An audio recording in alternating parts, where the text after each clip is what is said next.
Good afternoon, Kairos. The next part of our demonstration, we're going to have one of our team members, Chris Firbank, and he's going to walk you through some of the features of the Vega database. Chris is going to do the ordinary, simple inquiry type things. And of course, after Chris, we're going to have someone else, Tony Lindsay, from the CEO of Vega from New Zealand.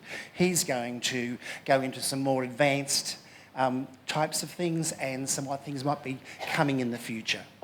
Chris. Thanks, Bruce. Can you hear me okay? Yeah. Terrific. What have I got up? Right, okay. Look, before I start on that, and there'll be exam on that later, I just want to really acknowledge the terrific team we've had. It's rare that a team falls together so damn well, and Bruce has been absolutely amazing. Sarah, what a find we've had in Sarah. Vern, with his background and skills of leadership and doing projects, has been wonderful. Cole has added just a fantastic down-to-earth basis for us, and being a teacher and having the IT sort of understanding. We've had a great team. We've enjoyed it. We've been working well since about 2021. I can't give you the number of months, but it's been quite a while. Many meetings every Monday. And having the Digital Transformation Hub, which is a federal government mob that pay for them, that give charities support in digital formation, has been really good. They've given us some great advice. So what I'm looking at here is what you're going to, 101 on software development, exam at the end. Quick tutorial. Where are we up to? Green. We've done the green. We've identified the key functionality required to go out and look for a package. We've reviewed, we've shortlisted and reviewed a lot of packages with the help of the Transformation Hub. We brought that down to 3 major ones. We went through those in detail and we selected Vega, went through our negotiations with the supplier, defined our lower level requirements with them, had some great meetings with them, and then we got going on the project. The first thing, they made the database, which is just a standard product, available to us, and Bruce did an absolutely fantastic job in gathering data from all the sources that he could get his fingers on. The thank you database, he's got quite a few of his own access databases. He got some information from you people. Put all that together, cleaned up the data. I don't know if you know what clean up the data means, but it basically, you're going through and you're looking for silly things in there that shouldn't be there. Tidy that up and format it up into the right format for Vega. We passed that across to Vega, and then they, through a series of loads, loaded up the database, I won't say where it is today, for a first shot at it. We then went and had a look at that database, realised we had some issues, that we hadn't got our mapping right. We hadn't sort of quite described what we had in spreadsheets to them, so the match wasn't quite right. That database was scrapped. We did a complete new load again, and that is where we are now. So we're up to, where's my little mouse? We're up to about here.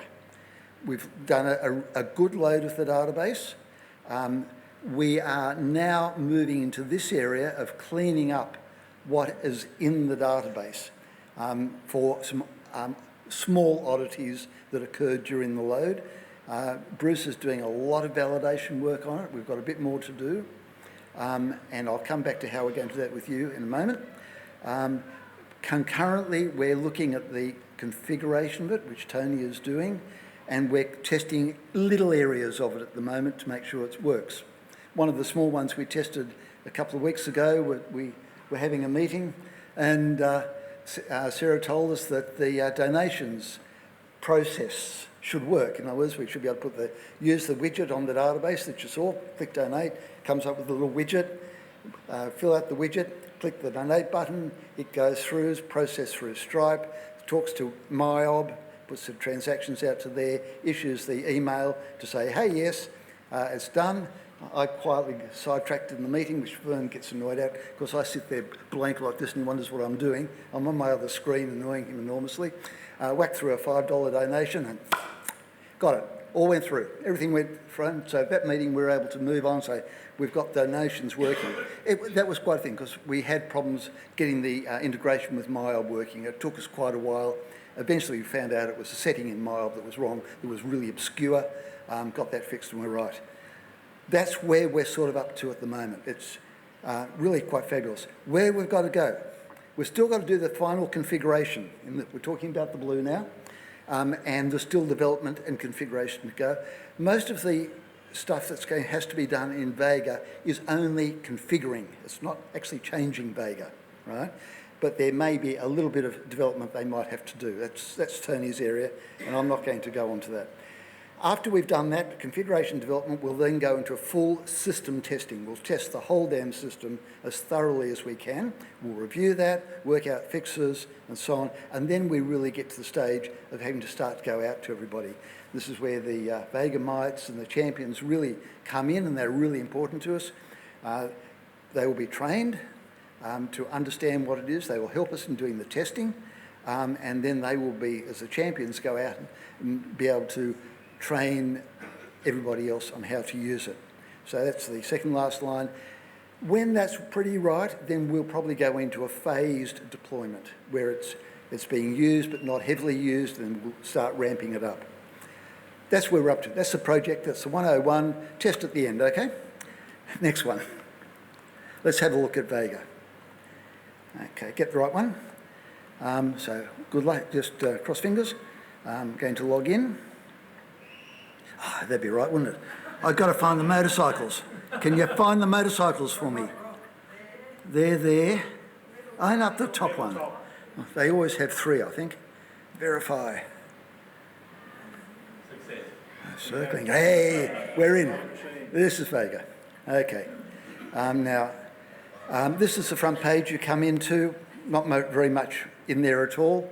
All I am going to really show you today is a little snapshot of the data that's in there, and so that I don't breach confidentiality, you can look at mine. Vern said we can look at his.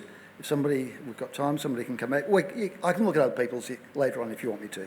So rather than doing a quick search, I'll do it. Chris, C-H-R-I-S, F-I-R-B-A-N-K. And there you go. They found only one. What a surprise. Click on that. And that's come across into the second tab here, Contacts. So here you've got me. So this is my key data.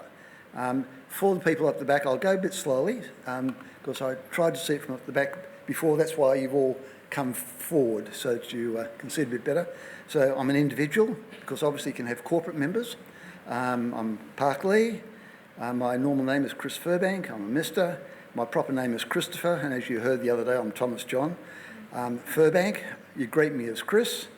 I've got a primary address. I'm in Cecil Street in Gordon, and we can have other addresses, and I'm a male. There we go. Date joined 22, that's when my data was loaded, and this source campaign is completely dubious. That's some wrong information that's in there that's got to be fixed. I've got a Vega ID. I've got some old IDs back from Thank You. I'm active, and I'm okay to contact. And my communications down here, my email address, my mobile phone, and obviously you can have multiple of those. So that's just me. So now let's have a look at some of the interesting stuff. You'll notice here we've got contact dashboard. That's where we are. Then we've got relationships. I won't go into there. We've got attributes, and attributes is where all the fun really starts happening. I'll come back to it. Payments and reoccurrings are in there, and there's my huge mungus test $5 that went through the other day. That's very disappointed in the $5. I knew you would be. I knew you. Wasn't much trust. That's why I did it. We need a few more zeros. Next time. Products, if we were selling products and so on, that could be under there. Notes and emails, I think if I click on that properly, we'll go down, and Sarah sent me one. Mailings and email receipts, campaigns, payment methods, those sorts of things. And interestingly, an audit log. An audit log that's everything that's been done on me. Everything that's done in this database is logged. Every change, right? Let's go to attributes. This is where the fun happens. So in attributes, we've got these tabs. We've got committees. So this isn't quite right yet. It says committee secretary. I'm actually the company secretary. So there's a little bit of tidying up of data there that's got to go on. But this is where you would see the regional and state committee members. Then you go to courses. This was a bit painful earlier today. There we go, courses. And this is where it lists all the courses you've been on. But if you look at the left-hand column, you'll notice you've got course KI role, you've got course KO role, course KT role. But if we scroll down a bit, you'll see we come to course talk. So those are the talks that I've given, and meditations will be in there, and that's actually KT as it happens, and so on. So we will be filling this database out with your assistance. We've got in there what we've got, but we know it's not complete. I have a few more silver waters to go in there. I know Vern's silver water isn't complete. It's old, sure. But these attributes give you a lot of the information for setting up your team, for looking for people, for understanding what they've done, how they're going to fit in. So if I click on, for example, clicked on associated campaign, that's why they're all nicely in order over there, but you can click on date to sort them in date order, oldest, newest at the top. You can click on type to sort it. On that one, you can click on the attribute if you want to do the sort, if you've done the same sort of talk multiple times, been head servant multiple times, etc., etc., etc. So the attributes were one of the things that really attracted us to Vega, because it had this ability to hold this information well. No other package really came anywhere close to it. Volunteering just gives a little bit of the basic details. Emergency contact is Helen. It's my prison clearance ID. It actually is expired. Primary, yes, I'm a donor. I don't know how everybody's a major donor. So I checked on that. I don't know how I got that one. Everybody's a major donor at the moment. That's just the way it's gone in. A bit about the system. That's when my data was imported. Contact status, I'm active. Mail status, I'm okay to contact. Contact category, I'm an individual, I'm still there. And the contact branch, click, Chris, I'm with Parklea. So that's the key part of the attributes for me. So I hoping you can see the attraction to us is, okay, there's me as a person, and this is only just looking at me, and I realise that's very, very narrow, because you'll be one to look at multiple people. But here we go, there's some depth of my information that is available. And as you see there, you can add notes, emails, do payments, do recurring payments. You can add attributes, and that is all quite controlled as to what the labels in the attribute you use, and so on. If I come back to contacts now, you can do queries on the data in there. And if we go and look at the queries, there's quite a lot of standard ones already there. And if we looked at my queries, that's ones that we've actually done rather than supplied by Vega. And if you look at there's a whole lot of BB ones. And you can guess that, yes, Bruce has been doing a lot of analysis there to make sure the data is all correct and balances up with what he sent in. Then you can also have your own lists, and there you'll see I've set one up, and mine was just to see if I could pull out the people in Parklea, and I'll view that in the grid. And there it is. There's all the people that are in the Parklea, that have their contact branch as being Parklea, and you'll see there's multiple pages of those 155 people in that list. That can be exported to Excel, quite easily. Click the button and off it goes. And what you will then get is that. And that's my Parkley query that's come out.